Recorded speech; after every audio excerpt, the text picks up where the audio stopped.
Welcome back to Rajesh vlog. இன்னைக்கு நம்ம பார்க்க போறதுன்னா T20 ICC men's world cup India மற்றும் ஸ்ரீலங்கா நடத்தும் 2026 T20 வேர்ல்டு கப்போட மேட்ச் நம்பர் 27 ரிவ்யூ தான் பார்க்க போறோம். இன்னைக்கு நம்பர் 1 டீமான இந்தியாவும் நம்பர் 6 டீமான பாகிஸ்தானும் கொழும்புல இருக்க ஆர்பிஎஸ் கிரவுண்ட்ல வந்து மோதிக்க போறாங்க. இந்த மேட்ச் வந்து இந்தியன் நேரப்படி கரெக்டா ஒரு 7:30 போல ஸ்டார்ட் ஆகுது. ஸோ இந்த மேட்ச் பொறுத்தவரை இந்த பிட்ச்ல வந்து பாத்தீங்கன்னா 40,000 பேர் உட்காந்து பார்க்கக்கூடிய ஒரு சூப்பரான பிட்ச். இந்த பிட்ச் பாத்தீங்கன்னா ஸ்லோ ரன் ரேட் பிட்ச் தான். இது வந்து நம்ம ஹை ஸ்கோரிங் கேம்ஸ் வந்து அப் டு 160 180 வரையும் தான் பார்க்க முடியும். 200+ வந்து கஷ்டம் தான். இந்த மேட்சை பொறுத்த வரைக்கும் எவ்ரிதிங் அண்ட் நத்திங் தான். அதான் பாத்தீங்கன்னா குரூப் ஏல ஆல்ரெடி வந்து மேட்சஸ் வந்து ஃபைனல் ஸ்டேஜுக்கு போயாச்சுன்னு சொல்லலாம். ஏன்னா வந்து குரூப் ஏ பொறுத்த வரைக்கும் இந்தியா பாகிஸ்தான் தவிர மற்ற எந்த டீமே வந்து சுவாரஸ்யமான மேட்ச் பிளே வந்து கொடுக்கல.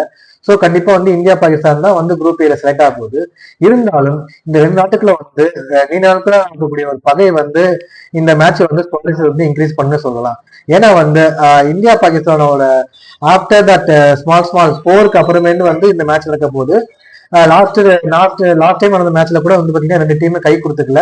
பிளஸ் வந்து காம்படிஷன் ஷேர்ஸ் கூட அந்த அளவுக்கு 2 டீமுக்குமே வந்து கரெக்டா. ஸோ இந்த மேட்ச் வந்து இன்னைக்கு வந்து யார் ஜெயிக்க போறாங்கிறதா 2 தரப்பு ஆடியன்ஸ்குள்ள வந்து ரொம்ப பேசப்படுறாங்க. பாத்தீங்கன்னா இந்தியா ஆடியன்ஸ் வந்து எந்த அளவுக்கு வந்து மேட்ச் வந்து என்கரேஜ்மெண்டா கொண்டு போறாங்கிறதா பாக்கணும். ஏன்னா 2 டீமுக்கும் ஒரு ப்ரெஷரான மேட்ச். ஸோ இந்த மேட்ச் வந்து கண்டிப்பா வந்து ஒரு சுவாரஸ்யத்தை உண்டாக்கும். அதே போல பிளேயருக்குள்ள ஒரு ப்ரெஷர்ஸை கொண்டு போகும். ஏன்னா மேட்ச் வந்து சப்போஸ் போச்சுன்னா அந்த ஆடியன்ஸோட ரியாக்ஷன்ஸ் எப்படி இருக்கும், அந்த ஆடியன்ஸ் வந்து எப்படி ரியாக்ட் பண்ண போறாங்க பப்ளிக் பிளேயர்ஸ் கூட அப்படிங்கிறது ரொம்ப முக்கியமானதா இருக்கும்.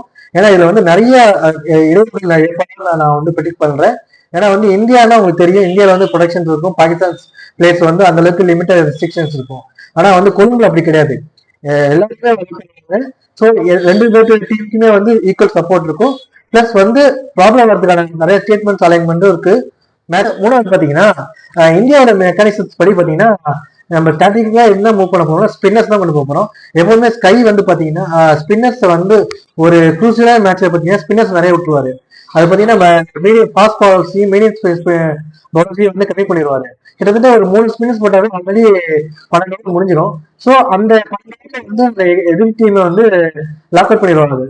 ஸோ அதே இதான் இந்த மேட்ச் நடக்கும்னு நான் எதிர்பார்க்கிறேன். ஏன்னா அது ஆல்ரெடி வந்து இந்த பிச் வந்து ஸ்லோ பிச்சுங்கிறதுனால கண்டிப்பா வந்து அக்ஷரா, குல்தீப்பா, வர்மா இதுல 3 பேர்த்துல யார் ஒருத்தர் வெளியே போறாங்கன்னு கேள்விக்குறியா இருக்கு. ஏன்னா வந்து 2 ஸ்பின்னர்ஸ், 2 மீடியம் ஸ்பேசர், 1 பும்ரா, இதான் அவங்க இந்தியாவோட பிளானா இருக்க போகுது இன்னைக்கு. இந்த பிளான்ல வந்து யாரெல்லாம் வந்து வெளியே போவாங்கன்னு பாத்தீங்கன்னா அபிஷேக் சர்மாவா, சாம்சனா, இந்த 2 சஞ்சு சாம்சனா. ஏன்னா அபிஷேக் சர்மா போன மேட்ச்ல வந்து விளையாடல. ஸோ இந்த மேட்ச் வந்து ஒரு ஃபாஸ்ட் ஃப்ரெண்ட்லி மேட்ச் இல்லாதனால கொஞ்சம் பொறுப்புணர்வு விளையாடுங்கிறத அபிஷேக் சர்மாட்ட அந்த பொறுப்புணர்வு இருக்குமாங்கிறது எதிர்பார்க்க முடியாது. ஏன்னா அந்த பக்கம் யார் ஃபர்ஸ்ட் பவுலிங் பண்ண சையத் அப்ரீடி தான் போட போறாரு. ஸோ அவர் வந்து கிட்டத்தட்ட எல்லா மேட்ச்லயுமே நல்லா விக்கெட் எடுக்கக்கூடியவர். இவர் 7வது தடவை விளையாடுனா கண்டிப்பா வந்து இந்தியாவுக்கு எடுத்தோடனே ஒரு ப்ரெஷர் தான் வரும். கண்டிப்பா வந்து அபிஷேக் சர்மா உட்கார வச்சுட்டு சஞ்சு சாம்சனை கொண்டு போறதா வந்து நான் கரெக்டான மூவா எதிர்பார்க்கிறேன். 2வது பாத்தீங்கன்னா ஸ்பின்னர்ஸ்ல வந்து அக்சர் பட்டேல் உட்கார வச்சுட்டு குல்தீப் யாதவையும் வருணையும் கொண்டு போயிருவாங்க. ஏன்னா அக்சர் பட்டேல் வந்து போன மேட்ச்லயும் சரி அந்த அளவுக்கு வந்து பேட்டிங்லயும் சரி பவுலிங்லயும் வந்து ஒரு இம்பாக்ட் கொடுக்கல. வருண் சக்கரவர்த்தி, குல்தீப் கொஞ்சம் ஹை இம்பாக்ட் பிளேயர் தான் கம்பேர் டு அக்சர் இருக்காங்க. ஸோ இவங்க 2 பேர் உள்ள இருக்கிறதுக்கான வாய்ப்புகள் அதிகமாவே இருக்கு. 3வது பாத்தீங்கன்னா மொமெண்டம் ஃபார்ம் பாத்தீங்கன்னா லாஸ்ட் 5 மேட்சஸ்ல பாத்தீங்கன்னா இந்தியா வந்து ஒரு தோல்வியில வந்து பெற்றிருக்குன்னு சொல்லலாம். அதே மாதிரி பாகிஸ்தான் வந்து இது வரைக்கும் வந்து நான் கடைசி 5 மேட்ச்ல வந்து எந்த ஒரு தோல்வி இல்லாம ஒரு நல்ல சாலிடான மேட்சா வந்து போயிட்டு இருக்கு. ஸோ இந்த 2 டீமே வந்து இந்த குரூப் ஏல வந்து 2 மேட்ச் வின் பண்ணிருக்காங்க. ஸோ இதான் ஃபர்ஸ்ட் தோல்வியா இருக்க போது. இன்னைக்கு யார் தோக்க போறாங்க, யார் இந்த ப்ரெஷரை வந்து கொண்டு போக போறாங்க தான் இன்னைக்கான பிளேயர் இருக்க போது. மற்றபடி இதுல சுவாரஸ்யமான விஷயங்கள் எதுவுமே இல்லை. பாத்தீங்கன்னா ப்ராப்ளம் ஸ்டேட்மெண்ட்ல வந்து இந்த 2 டீமே வந்து பிளேயர்ஸ் வந்து இங்க பாக்கலாம். இசான் கிஷன், அபிஷேக் சர்மா, திலக் வர்மா, சூரியகுமாரன், இந்த 4 பிளேயர் தான் வந்து கீ பிளேயரா வந்து இந்தியாவில் இருக்காங்க. அதே மாதிரி ஃபருக் கான், சையப் அக்தர், சல்மான், பாபர் அசம், இவங்க 4 பேர் தான் கீ பிளேயர் இருக்க போறாங்க. இந்த கீ பிளேயர் இல்லாம மெயின் இம்பாக்ட் பிளேயரா ஹார்திக் பாண்டியாவும் சிவன் டூபே இந்தியாவில் இருக்காங்க. இங்கிட்ட பாத்தீங்கன்னா சபாப் கானும் ஃபக்கர் ஜமான், இவங்க 2 பேர் தான் வந்து இன்னைக்கு வந்து உள்ள வர போறாங்க.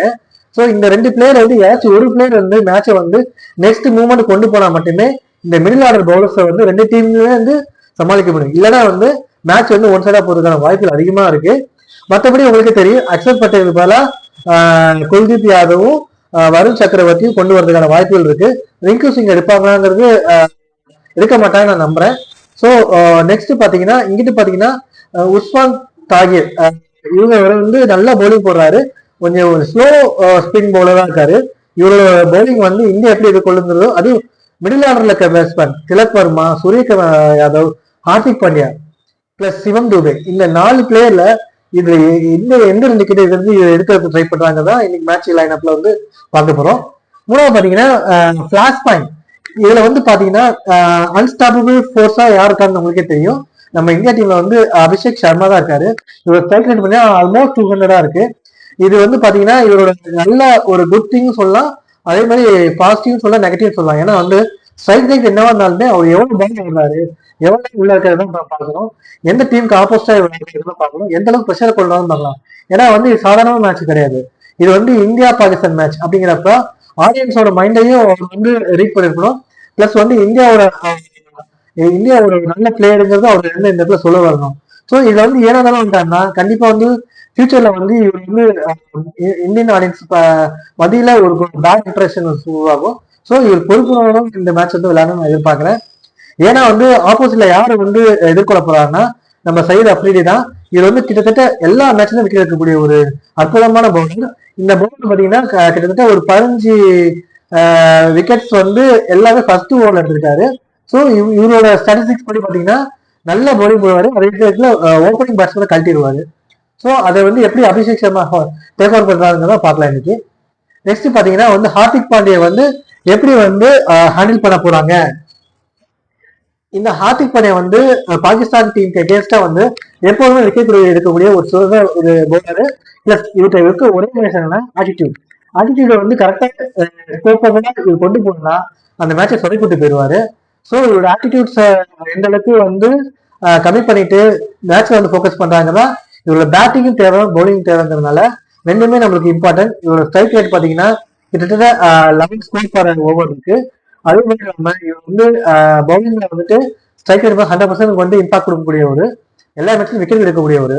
இன்னொன்று பாத்தீங்கன்னா இவர் வந்து பாபர் அசாம், சலீம், பக்கர் இவங்க 3 பேருக்கு வந்து விக்கெட் எடுத்தாருன்னா இந்தியாவுக்கு வந்து அக்கேஷனா வந்து மேட்ச் ஒன் சைடா போறதுக்கான வாய்ப்பு அதிகமாகவே இருக்கு.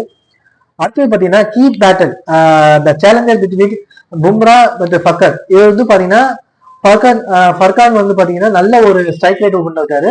இந்த பிளேயர் வந்து பாத்தீங்கன்னா கிட்டத்தட்ட லாஸ்ட் எனக்கு எல்லா மேட்ச்லயுமே வந்து பும்ராவுக்கு எகேன்ஸ்டா ஒரு விக்கெட் கூட வந்து ஓடல. ஸோ வந்து 6 ஹீட்ல வந்து பாத்தீங்கன்னா அதிகமா வந்து பும்ராக்கு எகேன்ஸ்டா அடிச்சிருக்காரு. எல்லா மேட்ச்லயுமே வந்து மெயினா நல்லா இருக்காரு. பிளஸ் 40+ ஸ்கோர் எடுத்தாரு. இவர் 40+ ஸ்கோர் போனாவே பாகிஸ்தானோட ஸ்கோர் வந்து பாத்தீங்கன்னா 140, 150 கூட அதிகமா இன்க்ரீஸ் ஆகிறதுக்கான வாய்ப்புகள் அதிகமா இருக்கு. ஸோ இவரோட விக்கெட்டை வந்து பும்ரா அடிப்பாரா இல்ல வேற பவுலர்ஸ் இருக்கிறாங்க இன்னைக்கு பார்க்கலாம்.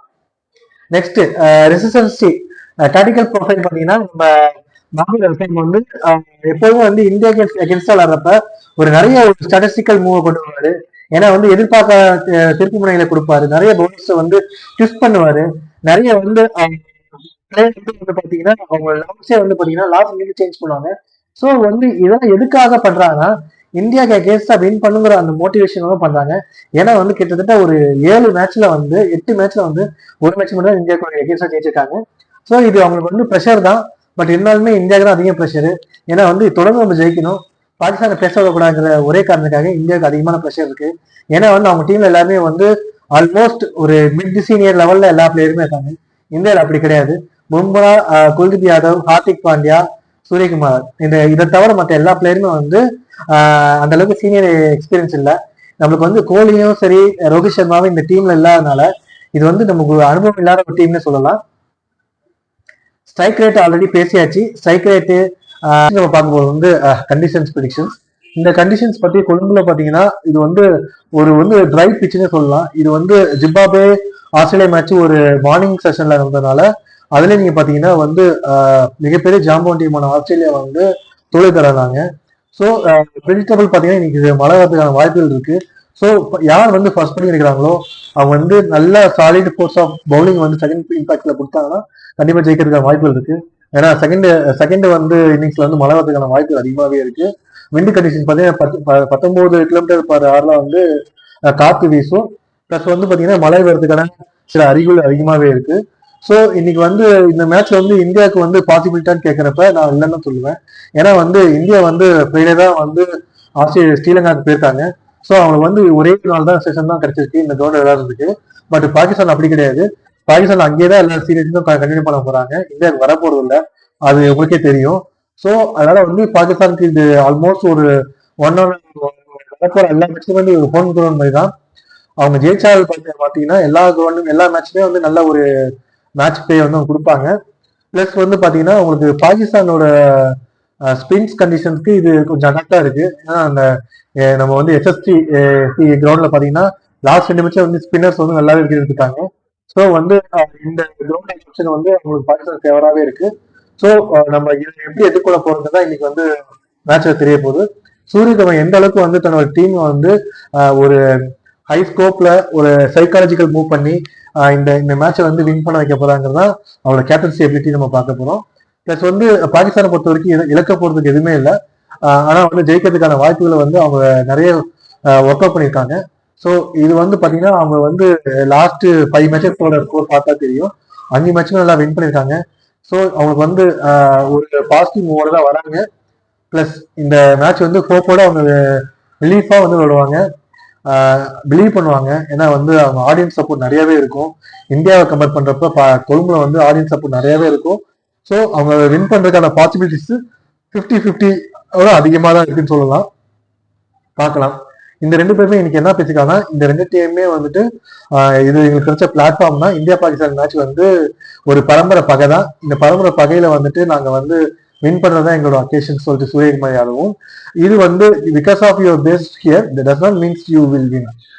Once on the ground you have a play to good cricket. அதாவது நீங்க எந்த அளவுக்கு வந்து நல்ல கிரிக்கெட் டீமா இருந்தால் மட்டும் போதாது, அந்த வந்து எந்த அளவுக்கு நீங்க கிரிக்கெட் விளையாடுறீங்க தான் வந்து முக்கியம். ஸோ நீங்க நல்லா கிரிக்கெட் விளையாடுனீங்கன்னா கண்டிப்பா வந்து வின் பண்ணுற வாய்ப்புகள் இருக்குன்னு சொல்லிட்டு சல்மான் வந்து சொல்லியிருக்காரு. பார்க்கலாம் இந்த அளவுக்கு இவங்க 2 பேரும் விளையாட போறாங்கிறது. ஃபைனலி போனீங்கன்னா இது நான் இருந்து தீர்ப்பா என்ன சொல்லுவேன்னா, ஸ்கில் முக்கியம் கிடையாது, மென்டல் எட்ஜ் தான் முக்கியம். ஹங்கர் முக்கியம் கிடையாது.